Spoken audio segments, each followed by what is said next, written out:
তো আসলে অধম, আমি তো আশীর্বাদ করতে পারবো না। এখানে পুরোহিত মহাশয় আছেন, আপনারা আছেন, আপনারা ওনার হিতাকাঙ্ক্ষী শুভাকাঙ্ক্ষী গুণগ্রাহী, ওনার জন্য দুপুরটা চোখের জল ফেলবেন, এই আমার প্রার্থনা থাকবে। আমি প্রার্থনা জানাচ্ছি আপনাদের জল করে দিন। আমাদের আর কিছু করার নেই মা, ভগবান যে দেশে ওনাকে নিয়ে গিয়েছে।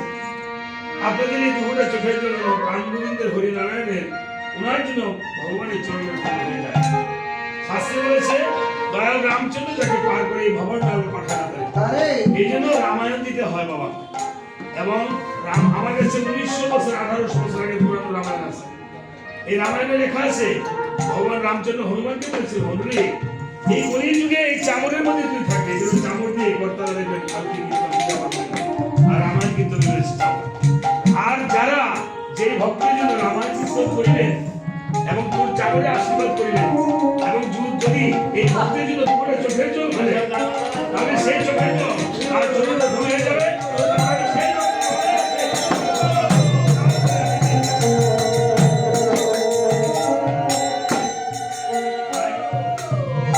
ভগবানের কাছে আমি আপনাদের চরণ ধুলি এবং চোখের জল প্রার্থনা জানাচ্ছি এই বিপ্লব এর জন্য। উনি দাস হয়ে উনি আজকে সবাই আমরা ভগবানের দাস আসলে বাবা। এই বাড়ি গাড়ি টাকা পয়সা কিছুই যাবে না, আমরা মৃত্যুর পর উনি একজন সূক্ষ্ম দেহ ধারণ করে আমরা সবাই। উনি কিন্তু আমাদেরকে দেখছি, কিন্তু আমরা আপনাকে দেখছি না। তাই তো ওরা চোখের জল ফেলে ভগবানের কাছে প্রার্থনা করছি, ওহে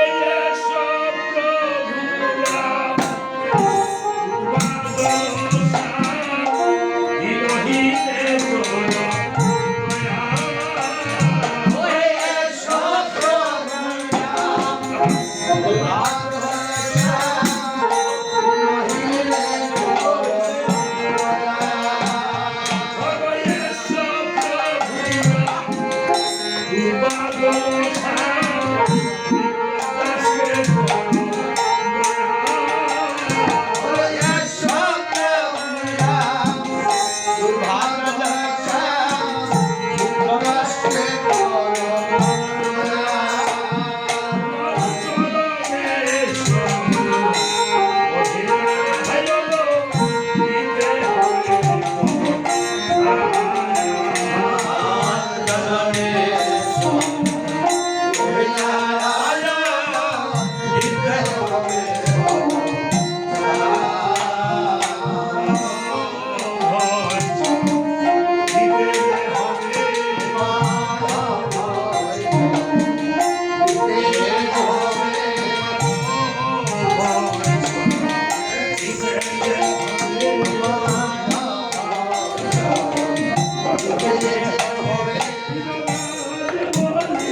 রায় মহাশয় একজন অবুঝ, বলতে গেলে অবুঝ সন্তান।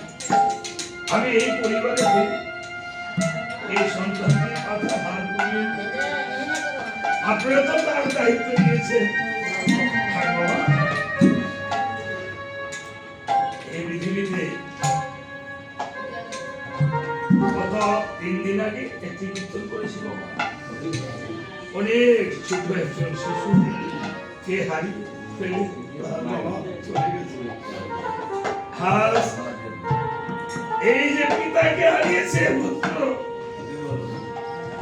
এই পিতৃহারার যে কি বেদনা, যারা পিতাকে হারিয়েছে, মাতা পিতাকে যারা হারিয়েছে, তারাই বুঝে এই হারানোর বেদনা। আজকে কোটি কোটি টাকা হলেও এই সন্তান দিয়ে রাখতে পারল না বাবা বলে। আর এই বিপ্লব রায়ের স্ত্রী আর স্বামীকে আর পাবে না। যত পটভিক্ষে, যত গরমই হোক বাবা, পটভিক্ষে দিচ্ছে গেলে কিছু শোষিত ছায়া পাওয়া যায়। ঠিক পিতার কাছে গেলে কিছু না কিছু পিতার পটভিক্ষের মতো ছায়া পাওয়া যায়।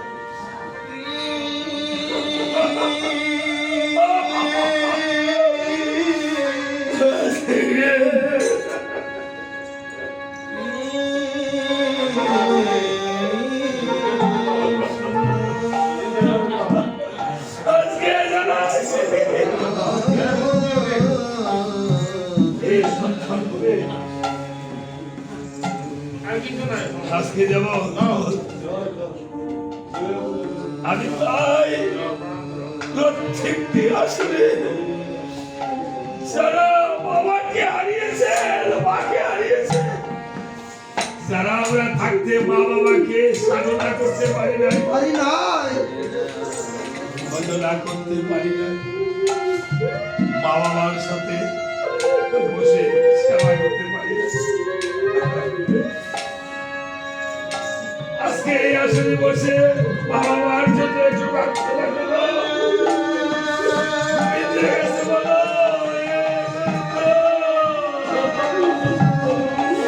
আমার বাবাকে তুমি যেই দেশেই রেখো, আমার বাবাকে তোমার শ্রীচরণে ঠাই দিও। আমি তো আমার বাবা ভাইয়ের জন্য কিছুই করতে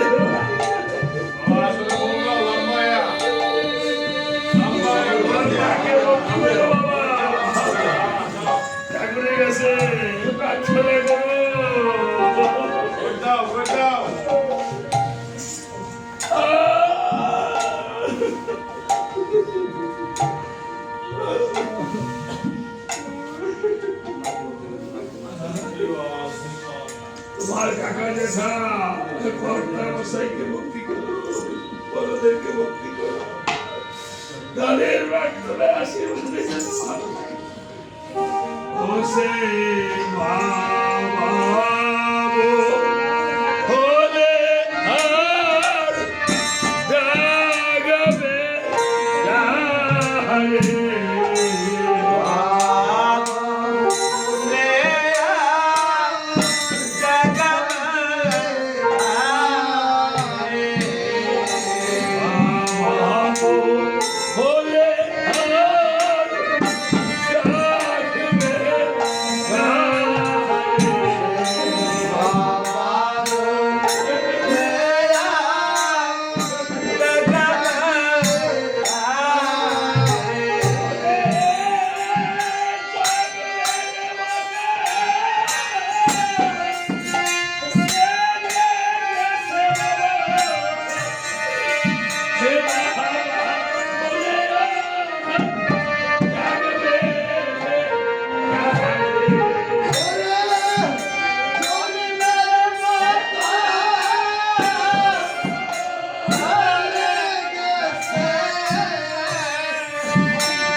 অশ্বমেধ যজ্ঞের আয়োজন করিতেছে বাল্মীক মুনি অপেক্ষা করিতেছে আর এদিকে সীতা দেবী আর কুশকে নিয়ে বাল্মীক মুনি আশ্রমে কোন রকম দিনাতিপাত করতেছে লোভ আর কুশ গিয়ে আজকে মাকে প্রণাম করে লোভ আর কুশ গিয়ে বলছে আজকে যেমন এই সন্তানটি মাকে প্রণাম করিতেছে বাবা তোমার মা করে আসছে মাকে বলে সেটা পরে আসুক অসুবিধা নেই উনি হয়তো সুখে ওর মান হয়ে দিয়েছে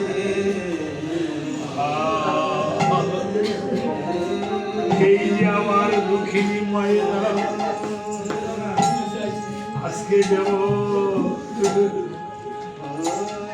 এই বিপ্লব রায়ের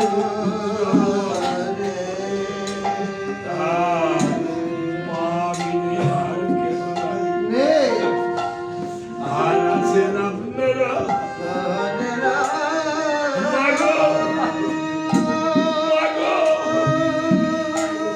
এই ঠাকুরের কাছে আপনার স্বামীর জন্য একটু ঠাকুরের কাছে প্রণাম করে একটু ঠাকুরের কাছে প্রার্থনা করো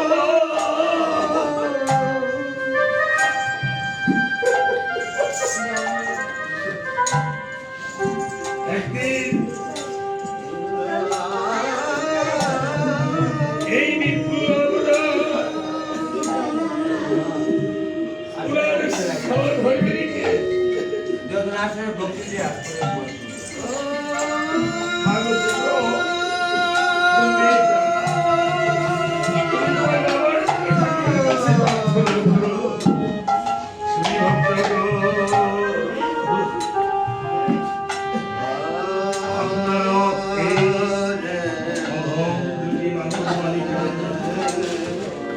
ঠাকুরের কাছে প্রার্থনা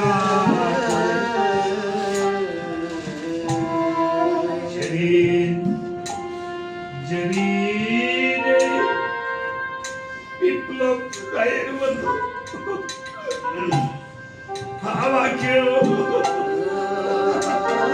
এমনি ভাবে শ্মশানে নিয়ে যাবে সেদিন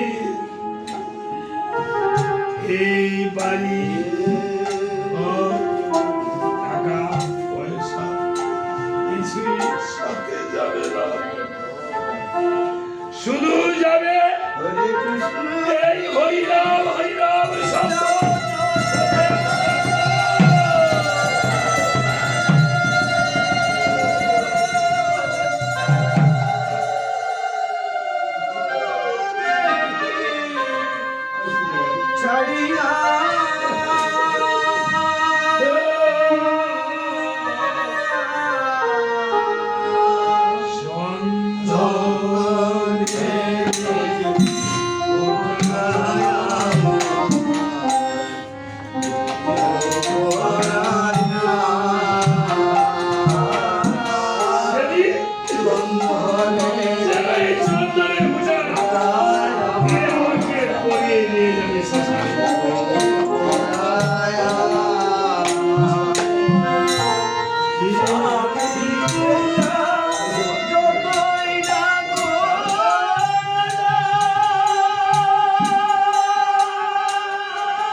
কাছে গিয়ে বলছে মা জন্মের পর থেকে মা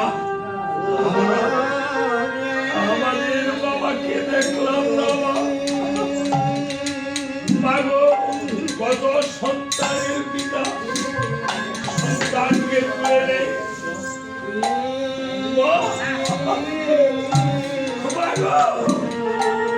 আমাদের বাবা কবে আসবে তুমি বলেছ তোমার হাতে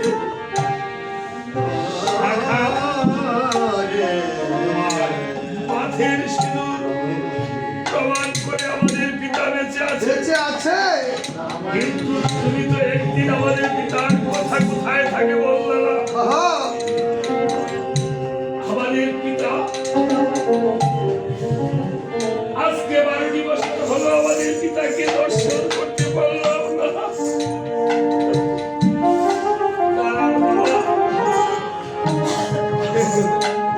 কিছু পেতে হলে বাবা কিছু দিতে হয় আজকে এই যে বিপ্লব রায়ের জন্য আমাকে এই পুরস্কৃত করেছে আমি পুরস্কার আমাকে আশীর্বাদ করেছে গোবিন্দের চরণের একটু পুষ্প দিয়ে দিলাম যেন মনোবাঞ্ছা পূর্ণ হয় বলছে মাগো বলো আমাদের পিতা কোথায় থাকে মাগো আমাদের পিতা ছবিটা মা একে দেখাও ছবিটা যদি একে দেখাতে পারো মা তাহলে এই গোটা বিশ্ব ব্রহ্মাণ্ডে যেখানে সেখান থেকে পিতাকে দিয়ে পিতার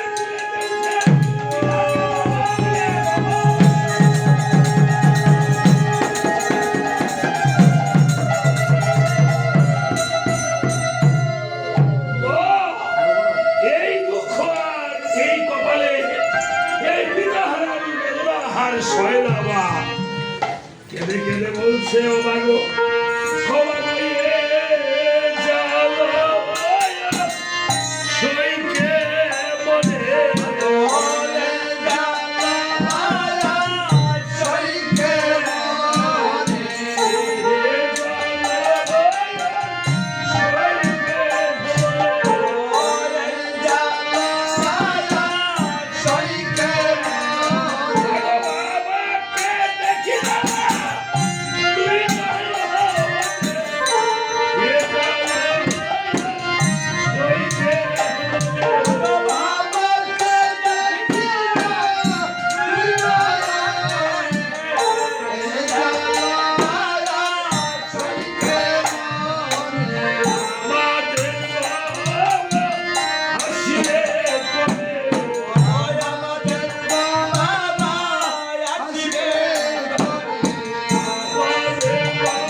বছরে যাবে এই বিপ্লব রায়ের পুত্র কন্যা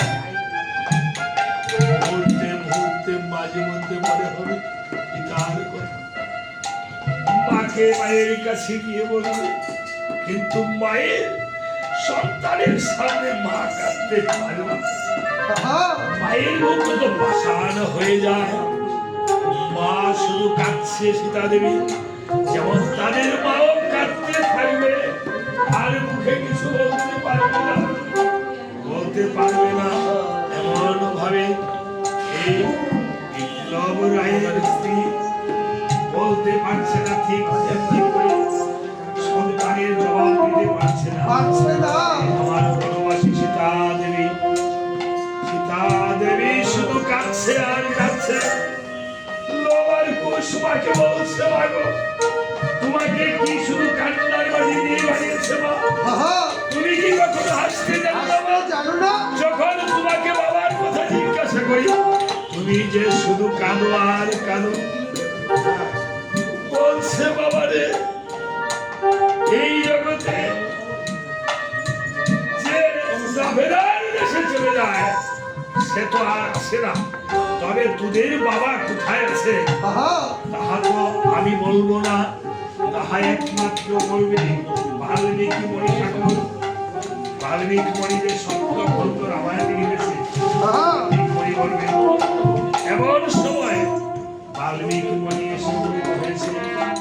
বাল্মীকি মণি উপনীত হয়ে বলছে ভাইগণ, তোরা কেন বলেছিস আর তোরা তোদেরকে বলেছি কোনদিন পিতার কথা তোদের মাকে জিজ্ঞাসা করিবি না, পিতার কথা বলে কোনদিন আর কাঁদাবি না। পিতার অভাব একমাত্র পুত্র সন্তান হয়ে মায়ের পিতার অভাব পূর্ণ করিতে পারে, তাই নাকি দাদু? হ্যাঁ, যেই সন্তান মাতা পিতাকে কাঁদায় সেই সন্তান যত ধনী হোক সে সুখী হতে পারে না। দাদু ভাই, তোদের পিতার সাথে যেদিন পরিচয় করাতে হয় সেদিন আমি বাল্মীকি করি তোদের পিতা পুত্রের পরিচয় করে দেব। তোদের পিতা বেঁচে আছে, তবে তোদের পিতার নাম রাম, এতটুকুই জেনে রাখ।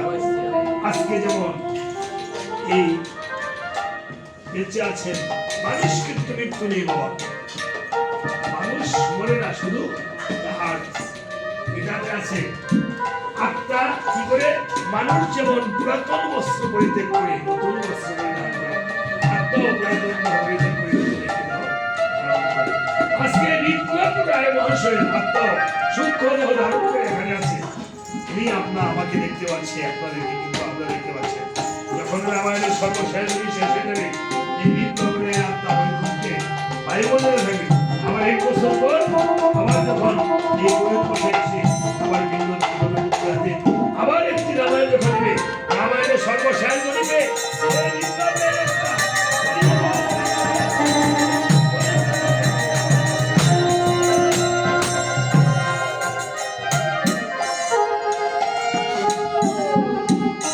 আজ বাল্মীকি মুনি বলছে, ভাইগণ আমি সত্যখণ্ড রামায়ণ করছি লিখন, তবে আমি একটু চিত্রকূট পর্বতে চলে যাচ্ছি। তোমরা এই তপবনটা পাহাড়ে দিবে ভাই। এই বলে তবে তপবনে যদি কোনো পশু পাখি বা কোনো কিছু এসে মানুষ এসে ক্ষতি করে তাহলে তোমরা দেখে রাখবে, তোমাদেরকে সত্যখণ্ড রামায়ণ শিখিয়ে দিয়ে যাবো, তোমাদেরকে ধনুর্বিদ্যা অস্ত্রবিদ্যা শিখিয়ে দিব। এই বলে বাল্মীকি মুনি লব কুশকে ধনুর্বিদ্যা অস্ত্রবিদ্যা শিখিয়ে দিয়েছে। বলছে গোটা বিশ্ব ব্রহ্মাণ্ড যদি তোদের কাছে এসে সে যুদ্ধ করে তাহলে তোদের সাথে যুদ্ধে পারবে না, আর এই তপবনটা পাহারা দিবে। এই বলে বাল্মীকি মুনি চলে গেল চিত্রকূট পর্বতে, লব কুশ হয়ে গেল তপবনে কদলী বনে। এদিকে রামচন্দ্র অশ্বমেধ যজ্ঞের আয়োজন করিতেছে। সুমন্ত্রকে বলছে, সুমন্ত্র তুমি দেবগণ মণিগণ ব্রাহ্মণগণে নিমন্ত্রণ করতে শীঘ্র চলে যাও। সুমন্ত্র নিমন্ত্রণ চলে যাচ্ছে। আজকে তো লব কুশ বানাইতে পারতাম না। হ্যাঁ, এই ভালো কিছু বানাইতে না বলে যদি তার সাথে আরেকটা থাকতো। আচ্ছা যাক, বানাবো। সুমন্ত্র চলে যাচ্ছে নিমন্ত্রণের জন্য। কিভাবে জানো? ভাইরা সবাইকে হস্তগত করবে। প্রতিদিন আপনি 10 মিনিট এই হরির নাম করে যদি এভাবে নৃত্য করতে পারে, হ্যাঁ, তাহলে এই দেহের মধ্যে কোনো রোগ বিকার হবে না, থাকে না। ওই যে কি জানি রোগ বলা হয় দেরা বিস্রোগ, আর কিসের দেরা বিস্রোগ, ডায়াবেটিস বলা হয়। ডায়াবেটিস নারায়ণগঞ্জ শহরে আসছে, কথাবার্তা শুদ্ধ ভাষায় বলবেন। শুদ্ধ করে একটু কইতাম, চেষ্টা করতেছি। লেখাপড়া কতটুকু করছেন? আমি লেখাপড়া আইবিএ খালে পাস করে 14 তলা পর্যন্ত গেছিলাম বুঝাই। আইবিএ খালে পাস 14 তলা পাস। কোন কলেজে পড়ছেন? কলেজের ছাত্র না, আমি হচ্ছে গজব বিশ্ববিদ্যালয়ের ছাত্র। বিশ্ববিদ্যালয়ের ছাত্র? গজব বিশ্ববিদ্যালয়ের ছাত্র। এই যে ছাত্র বলা তো, উনি আবার ইংলিশ বলতে পারে। হ্যাঁ, আপনি আবার মাইন্ড করেন না? না না, মাইন্ড করলে কোনো সাইন করতে হতো না। সাইন মানে? না, সাইন দিয়ে লাগে। সাইন দিয়ে লাগে। আছে নাকি? কয়জন আছে না? কয়জন? আর নারায়ণগঞ্জ নরসিংদী মাধবী আমাদের এমন ওই হ্যাঁ লিফটে উঠতে হয় আবার বইলা করে উঠতে হয় কিন্তু সাইড দিয়ে উঠতে না যাক এবার একটু অল্প অল্প ইংলিশ বলবো হ্যাঁ সামথিং কম আর কি সামথিং কি সামথিং এর বাংলা কি অল্প অল্প বাংলা মাস্টার বাংলা বলে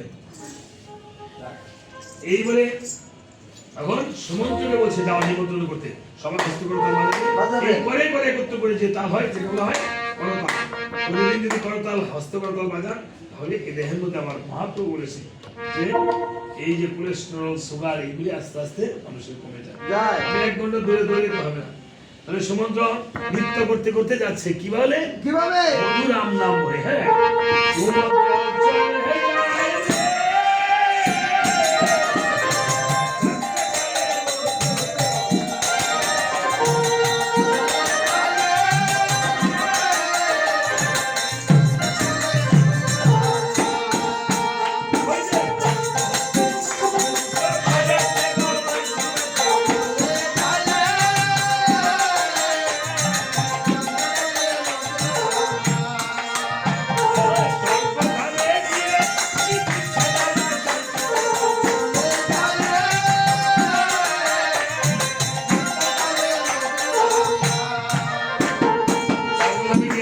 হ্যাঁ তুমি কোথা থেকে এসেছো অর্জুন সাহেব এই পত্রখানা পাঠ করে দেখুন হ্যাঁ রামচন্দ্রের অশ্বমের যজ্ঞে নিমন্ত্রণ করেছে দেখা যায় দেখা যায় পত্রখানা পাঠ করে মহান সন্তুষ্ট হলো যাবে বলে বিজয় করে দিল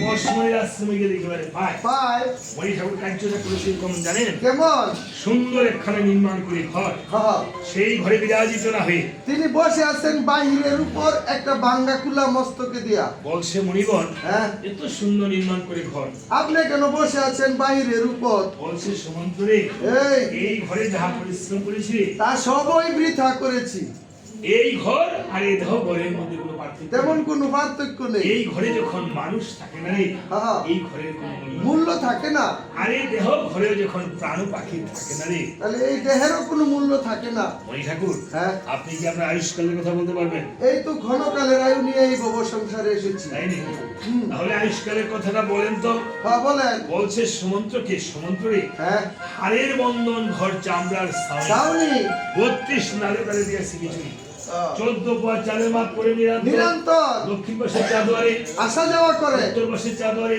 মাল বাহির করে পূর্ব পাশের চাদুয়ারে আছে দুই দারোয়ান আর খাড়া মধ্য পাশের চাদুয়ারে আছে প্রেমের ডুরি বাঁধা উনি ধরে বসে আছেন রামনারায়ণ গোপনে গোপনে টেলিগ্রাফ চালায় রাত্র 12টার পর রাত্র 12টার পর আবার টেলিগ্রাফ আসেনি রাত্র 12টার পরে যদি আপনি গোবিন্দের গোপন নাম্বারে ডায়াল করতে পারেন হ্যাঁ। তাহলে তার সাথে কথা বলতে পারবেন গোবিন্দের আবার গোপন নাম্বার আছে তো এই জগতে সবারই নাম্বার আছে গোবিন্দ নাম্বার লইছে ও গোবিন্দের নাম্বার লইছে গোবিন্দের গোপন নাম্বার কোনটা করতা 001632 দেখুন না আবার এটা আবার ইংলিশ নাকি আরে বাংলা বুঝায় বলেন বাংলায় ওই 1632 আর কি এ কর্তা লেতে কি গোবিন্দের বলে গোপন নাম্বার আছে 1632 বলছে এই তা নয় সুমন্ত্র জেনে রাখ আমার আয়ুষ্কালের কথাটা আমার যখন সাধনা করিতে করিতে 10,000 বছর হয়ে যাবে কর্তন হ্যাঁ। স্বর্গ থেকে হবে ইন্দ্রপতন ইন্দ্রপতন। আমার দেহ থেকে হবে কুলুমপতন কুলুমপতন। এভাবে যখন আমার সমস্ত গুণ ঝরে যাবে সেদিন প্রাণ পাখি যাবে উড়া করে চলে সে ঠিক আছে মনে ঠাকুর ধরেন আপনার নিমন্ত্রণ নিমন্ত্রণ পত্র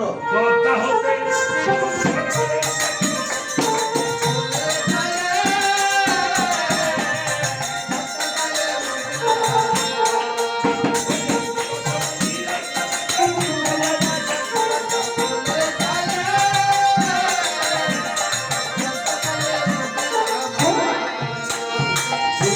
আশ্রমে গিয়ে দেখিবারে পায় হ্যাঁ মণি ঠাকুর যেন ধ্যান করে বসে আছে বসে আছে দেখা যায় ডাকতেছে এই মণি ঠাকুর আরে ও মইনা ঠাকুর কিসের মণি ঠাকুর মণি ঠাকুর হঠাৎ করে মণি ধ্যান ভেঙেছে ধ্যান ভেঙে বসে কে রে হ্যাঁ। আমার ধ্যান ভেঙেছিস হ্যাঁ। অগ্রবতী তুকে তারপর বলে তোর রামচন্দ্রকে তারপর ব্রহ্ম সমাজটা ধ্বংস করে দিয়ে যাবে ক্ষমা করেন গোমনি ঠাকুর ক্ষমা করেন না তা নয় বলছে ক্ষমা করো ক্ষমা বলছে সুমন্ত্র রে, হ্যাঁ। নিমন্ত্রণের পত্র নিয়ে এসেছিস? আরে বামুনি ঠাকুর ও যাক, তোকে ক্ষমা করে দিলাম।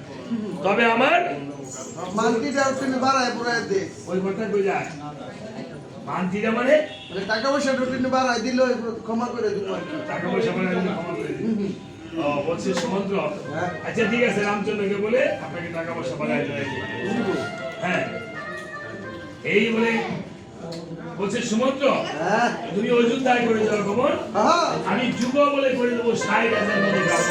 নিমন্ত্রণ হ্যাঁ, সুমন্ত্র বলছে সবাইকে কিন্তু নিমন্ত্রণ করে। সবাইকে। এই বলে সমুদ্র যখন অযোধ্যাতে চলে এসেছে, হ্যাঁ তখন করেছিল কেমন? কেমন? রামচন্দ্র হনুমানকে বলছে, হনুমান হ্যাঁ আমার মিত্র ৩ জনকে করতে হবে নিমন্ত্রণ। মিত্র কে কে? কিষ্কিন্ধাতে আছে সুগ্রীব রাজন, রাজন, লঙ্কাতে আছে ধার্মিক বিভীষণ, বিভীষণ, সনকপুরে আছে রাজা গোবর্ধন। গোবর্ধন, এই গোবর্ধন রাজা সহ সবাইকে করতে হবে নিমন্ত্রণ। নিমন্ত্রণ। হনুমান বলছে, প্রভু গো, হ্যাঁ তোমার যে মিত্র এত ৩ জন রয়েছে, হ্যাঁ আমি তাদেরকে যে নিমন্ত্রণ করবো, গোবর্ধন রাজার কথা তো আমি আগে কখনো শুনি নাই। না তবে ঠিক আছে, আমি যাচ্ছি। হ্যাঁ হনুমান, আমি আমার মিত্র এমন ৩ জন, আমার মিত্রদেরকে তুমি না ভাবিও, আর আমার মিত্রদেরকে ভাবিও সেটা আমারই সমান। চন্ডাল কুলে গিয়ে ভগবান রামচন্দ্র মিত্র বলে দিয়েছে আলিঙ্গন। আলিঙ্গন। ভগবানের কাছে কোনো জাত বিজাতের ভেদাভেদ নেই। তাই হনুমান ভাবে মনে মন, আমি প্রভুর চরণে থাকি সারাক্ষণ, কিন্তু প্রভু আমায় একবার কুলে নিয়ে করে না প্রেম আলিঙ্গন। রাজা গোবর্ধন এমন কি পুণ্য করেছে, যে পুণ্যের বলে ভগবান রামচন্দ্র মিত্র বলে দিয়েছে আলিঙ্গন। আমরা তো একবার ভক্তে ভক্তে করি না আলিঙ্গন। তাই রাজা গোবর্ধনের কাছে গিয়ে যখন প্রণাম করেছে, আর জিজ্ঞাসা করেছে, মহারাজ আপনি এমন কি পুণ্য করেছেন, যে পুণ্যের বলে ভগবান রামচন্দ্র আপনাকে মিত্র বলে দিয়েছে আলিঙ্গন। এই যে আমরা এখানে এসেছি বাবা, ভক্তে ভক্তে প্রেম আলিঙ্গন করে ভক্তের ত্রিধাম জ্বালা দূর হয়ে যায়। এই দেহের মধ্যে আদি ভৌতিক আদি দৈবিক আদি আধ্যাত্মিক এই অপূর্বকার ত্রিশক্তি থাকতে পারে না। তাই রাজা গোবর্ধন বলছে, ওরে হনুমান, তাহলে জেনে রাখ, কেন আমাকে ভগবান রামচন্দ্র মিত্র বলে দিয়েছে আলিঙ্গন। আমি পূর্বজন্মে ছিলেন বশিষ্ঠ মুনির পুত্র। একদিন বশিষ্ঠ মুনি রাজা দশরথকে এসে বলছে, দশরথ, তোমার হাতে 2টি ব্রহ্ম হত্যা আর একটি নারী হত্যা দেখা যায়। দেখতে পেয়েছি। দেখেন, আমাদেরকে কিন্তু কুলপুরোহিতরা এরকম কিছু একটা বলে দিত। এখন হয়তো কুলপুরোহিতরা এগুলি বলে না। আমাদের হাতের মধ্যে আমাদের ভাগ্যরেখা রয়েছে। প্রত্যেক মানুষেরই কিন্তু হস্তরেখা আছে, এবং সেই হাতের মধ্যে আপনার ভালো মন্দ আছে, আপনার হাতের ফিঙ্গারপ্রিন্ট আছে। একজনের হাতের রেখার সাথে একজনের হাতের রেখার মিল নেই। রাজা দশরথ মহা চিন্তায় পড়ে গিয়েছে। ভাবে মনে মন, আমি যদি রাজকাজে বসতে আমার হাতে ব্রহ্ম হত্যা নারী হত্যা হয়, তাহলে আমি মহাপাপের ভাগী হব। আমি কি বনবাসে চলে যাব। বনবাসী কি আমি হরিণ শিকার করতে চলে যাব। এই বলে রাজারা হরিণ শিকার করিতে জানেন। কোথায় গিয়েছে হরিণ শিকার করিতে? শিবলের বনে। শিবল অর্থ কি মা? শিবল অর্থ হলো বেল, শিবল অর্থ নারিকেল। শিবলের বনটা কোথায়? চীনের তিব্বত অঞ্চলে, সেখানে সাদা হরিণ পাওয়া। এই হরিণের নামই বলে কস্তুরী রাজদাদারা সেবন করিত। তাই এভাবে একখানে শব্দবেদী বান নিয়ে গেছে, যে শব্দবেদী বান ক্ষেপণ করিলে যেখানে শব্দ হবে সেখানেই পতন হবে। রাজা বসে আছে শব্দবেদী বান নিয়ে, কখন হরিণ আসবে। এদিকে এই বনে বাস করতে এক অন্ধমণি, আর তাহার পত্নী ছিল অন্ধিনী, আর তাহাদের নয়নের মনে ছিল একজন পুত্র, তাহার নাম ছিল সিন্ধুমণি। সিন্ধুমণি দেখেন মা বাবার কিভাবে ভরণ পোষণ করে। সিন্ধুমণি আমার মতো এমন কুলাঙ্গার সন্তান ছিল না। বর্তমানে দেখবেন আপনার যে সন্তানটিকে খাইয়ে পড়িয়ে বড় করেছেন, মানুষ করেছেন, এই বড় লোকের অনেক সন্তান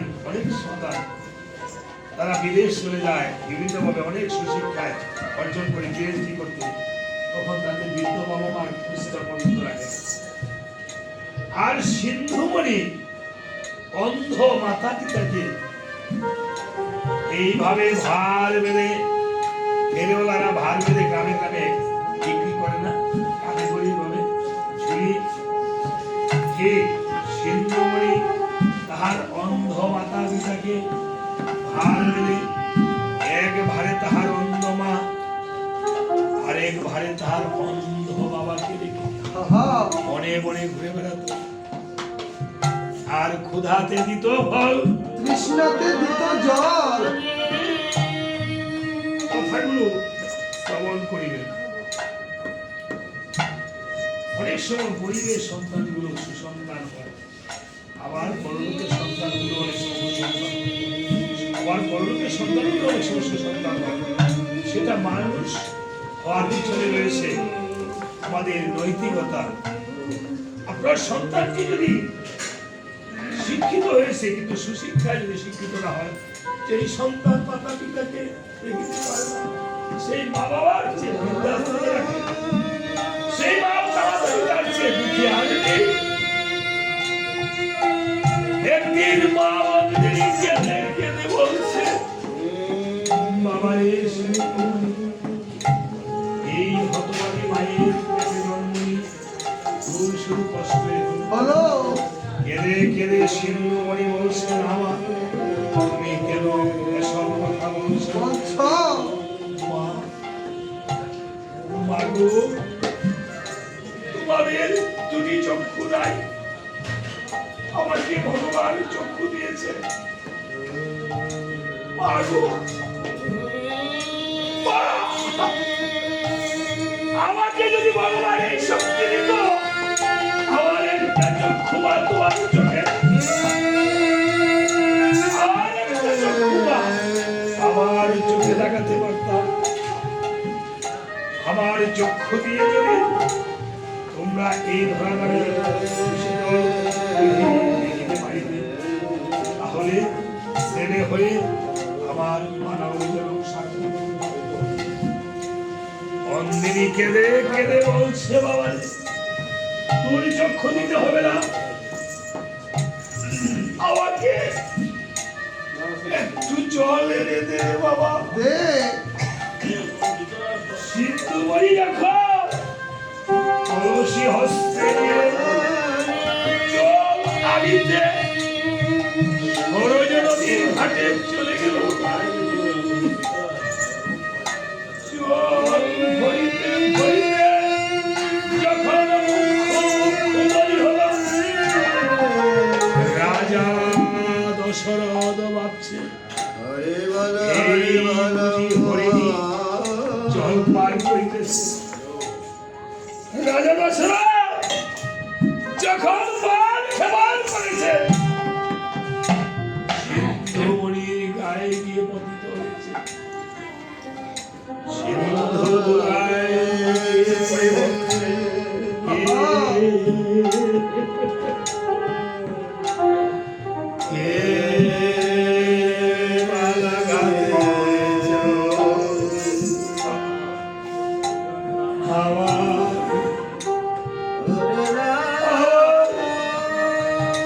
কুঠিরে রয়েছে অন্ধ আমার মাতা পিতা, আমি যে আমার মা বাবাকে একমাত্র সম্বল ছিলাম, বলা আমার মা বাবাকে কেউ দশরথ, আমি তোমায় অভিশাপ করলে আমি যদি আর না বাঁচি, আমার এই দেহটা আমার আমার মাতা পিতার কাছে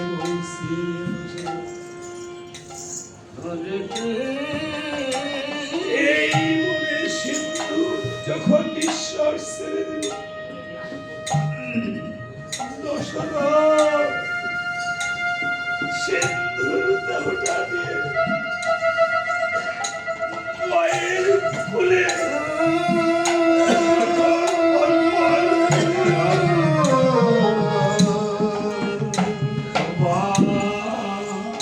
গায়ে ধরে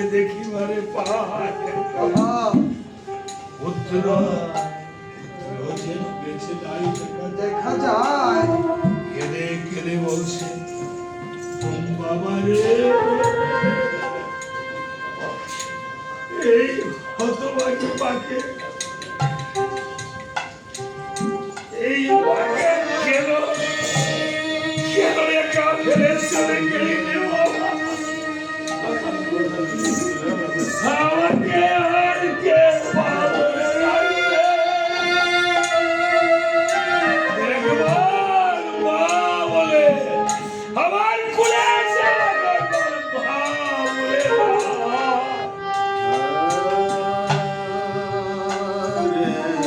আমাকে আর কে মা বলে?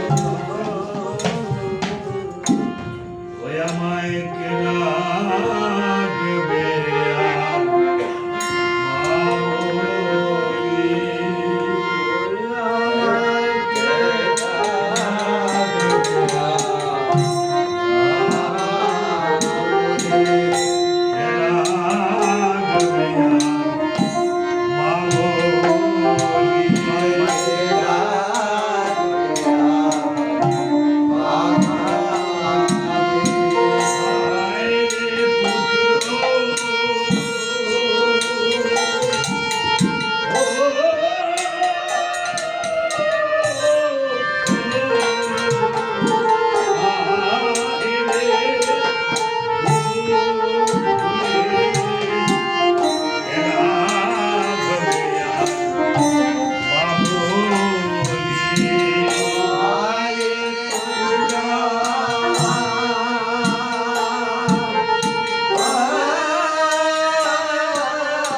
এই জগতে আমাদের আর কেহ নাই।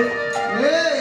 আমাদের একমাত্র পুত্রকে যখন তুমি দান করেছ, আমরা যখন আর এই পৃথিবীতে বাঁচব না, তোমাকে অভিশাপ করলাম, তুমি আর যেন পুত্র সুখে একদিন প্রাণ পাখি তোমার চলে যায়।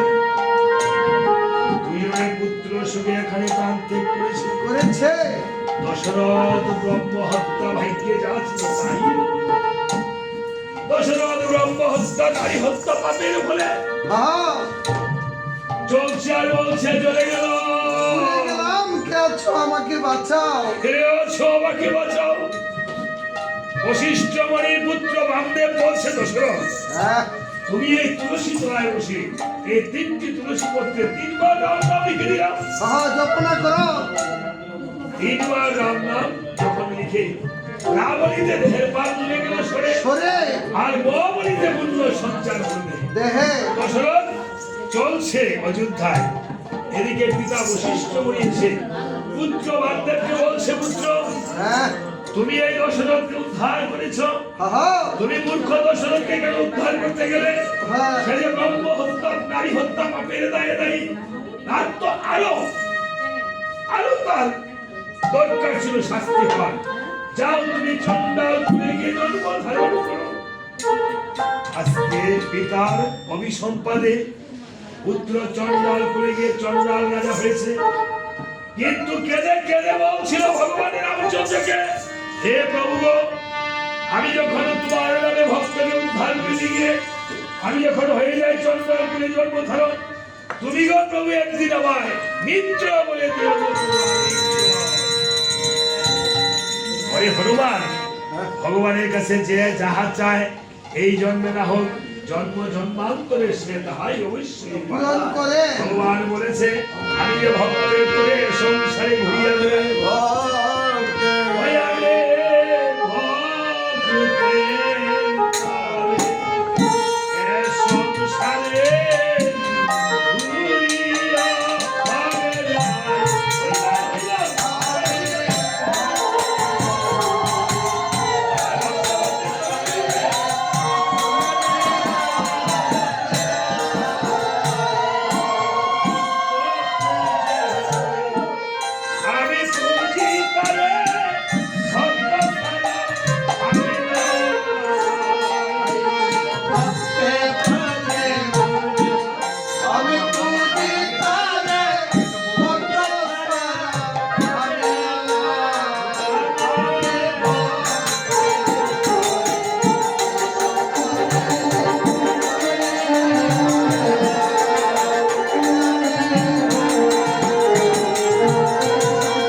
রাম নাম কীর্তনের প্রারম্ভে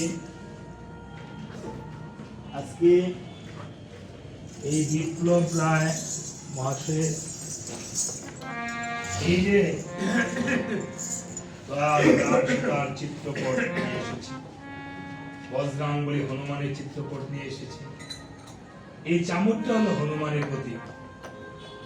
এই বজ্রাঙ্গলি হনুমান, আমি ইন্ডিয়া শিলিগুড়ি সহ বিভিন্ন অঞ্চলে গিয়ে গান করে এই বজ্রাঙ্গলি চিত্রে আপনি গুগলে সার্চ করে দেখবেন।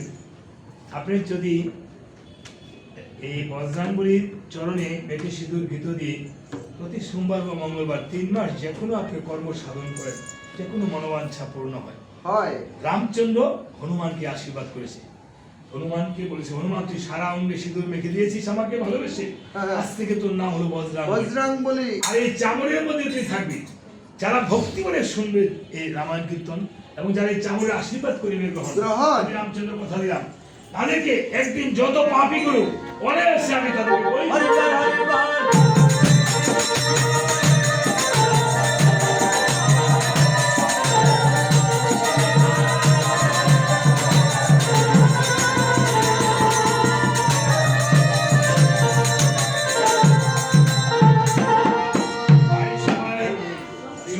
জয় সীতারাম কি, জয় বজরঙ্গবলী গোসাই কি, জয় বজরঙ্গবলী হনুমান কি। তাই কেউ মা যদি তাড়াহুড়ো থাকে, তো যদি চলেও যান, তাহলে কীর্তনটা আমি বেশিক্ষণ কষ্ট দিতে চেষ্টা করবো না, তবে অন্তত এই চামড়ের আশীর্বাদ না নিয়ে যাবেন না। হ্যাঁ, আজকে রামায়ণে যারা অনেকেই যার যার আপন আপন মনোবাঞ্ছা নিয়ে আসে, এক বাড়িতে পূজা হয়, লক্ষ লক্ষ হাজার হাজার শয়ে শয়ে ভক্ত আসে, কারো পুণ্যের কোনো কম হয় না, হয় বাবা না, যার যার পুণ্য সেই করে।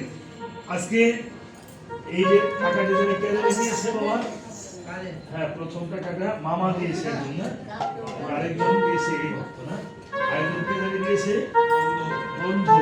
এই বিপ্লব রায়ের মামা বন্ধু, তারপরে দাদা জানি কি হয় ব্যয় নিয়ে এসেছে গরিবপুর থেকে পরিচয় হয়েছে। আমরা কিছুই না করতে এই যে নামটা এসেছে, জানি না কি ভগবান ছেড়ে দিয়েছে। ভগবান আজকে যারা এসেছেন, আপনারা তো আমাকে লক্ষ্মীনত করেছেন, আমি কি দিব? ভগবানের চরণে একটি পুষ্প নিয়ে যাবেন মা, এবং এটা নিয়ে আপনার সেখানে বিছানা নিচে রাখবেন। যে কোনো মনোবাঞ্ছা যেন বজরঙ্গবলী গোসাই ভগবান রামচন্দ্র অবশ্যই আপনাদের মনোবাঞ্ছা আমার পূর্ণ করে ভগবানের কাছে স্বামী সন্তান সংসারের মঙ্গলার্থে আমার আমি এই ভক্তদের জন্য যারা যে মনোবাঞ্ছায় দিয়েছে এবং যারা যেই মনোবাঞ্ছায় এসেছে, সকল ভক্তদের মনোবাঞ্ছা যেন পূর্ণ করে রাম জগৎ।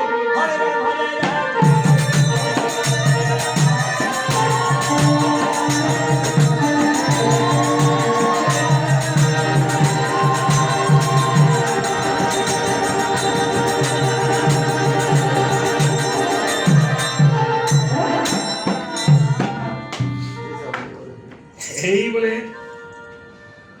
তখন হনুমান বলছে, আসলে মহারাজ তুমি চন্ডাল বলে জন্ম নিও, তুমি কম ছিলে না। ঠিক আছে, তাড়াতাড়ি রাম সবাই চলে যাও। এখন তো পরদিন হতে ভগবান রামচন্দ্রের আঙ্গিনায় দেবগণ, মণিগণ, ব্রাহ্মণগণ, ভক্তগণ সবাই আপনাদের মতো করেছে আগমন। 60,000 মণিগণ এসেছে। হ্যাঁ, 60,000 মণি ঠাকুর এসেছে। এবার শত্রুঘ্ন এসে বসার আসন, ভরত এসে করেছে ভোজন ক্রিয়া সমাপন, লক্ষণ এক জোড়া বরণ হস্তে দিয়েছে। এই বরণটা বাবা তোমার দান করতে হবে। আর সাথে হ্যাঁ তুমিও আসো, তুমি নিয়ে না আসো, তুমি তোমার ভাইকে ধরো, তারপরে তোমার মাকে নিয়ে আসো। এই বস্ত্রটা মণিদেরকে দান করবে লক্ষণ। ঠিক আছে, আসলে আসো বাবা, ওদিকে ভক্তদের দিকে তাকাবে।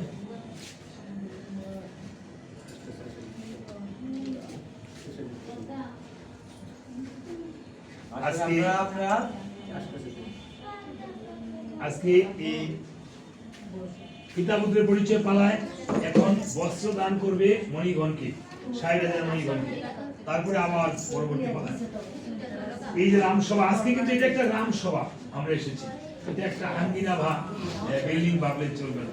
এখানে ভক্ত সজ্জন এসেছেন আপনারই মণি ঠাকুরের মতো। আজকে তারা মাতা পিতার নামে কিছু দক্ষিণা করবে, বস্ত্রদান করবে, ওইদিকে আমার ভাইকে ওই পাশে না। আচ্ছা মা করে দিবেন। যদি কোনো ভক্তের কোনো মনোবাঞ্ছা থাকে যে কীর্তনিয়াদেরকে বায়ানদেরকে একটু দক্ষিণা করতে হয় তাহলে করবেন। মা ওই পাশে যান, আপনি আপনার মেয়ের সাথে মনটাকে একদম স্থির করে আপনার স্বামীর জন্য, তোমার বাবার জন্য তোমরা ঠাকুরের কাছে প্রার্থনা করবো। ঠাকুর সন্তান বস্ত্রদান করলে কি হয় আমি পরে মহিমাটা বলবো, যেন ভগবান এই দান অবশ্যই পূর্ণ করে। হ্যাঁ, সবাই একটু হলুদ ধ্বনি করবেন।